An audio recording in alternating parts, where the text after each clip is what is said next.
How's it going, guys? I decided to make a what's on my Mac video since I just did a fresh install of Capitan and I got everything set up. So I'll just run through what I'm using and why I'm using it.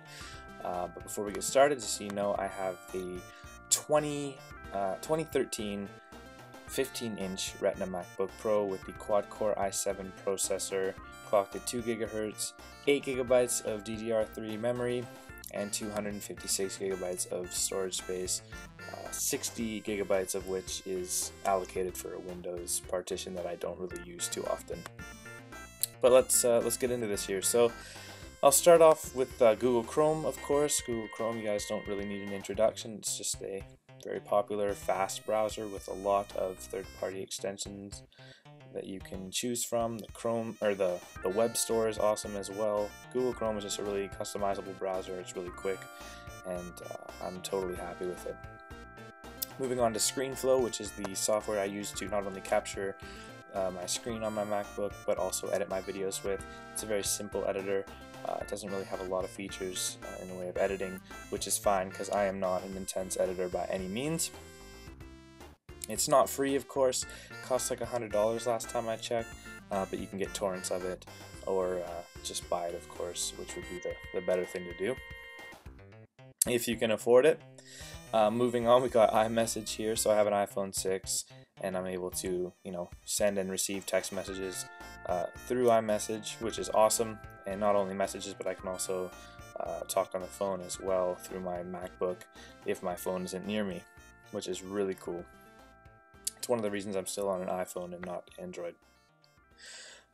Here's my calendar. Again, it's synced up with my iPhone, so any events that I schedule here show up on my iPhone, vice versa. It's really handy. I don't really schedule a lot of events. Got the Black Ops Midnight release coming up, but that's really it. It's still nice to have. Got Firefox here as well. Firefox I usually test with, I usually use Firefox for web development just to test my pages in. I really like the Firebug extension here. It's just really nice to use. It helps with my web development. And of course Firefox is still a really good browser, still really quick and easy to use. Moving on, we got the iTunes here, the classic iTunes.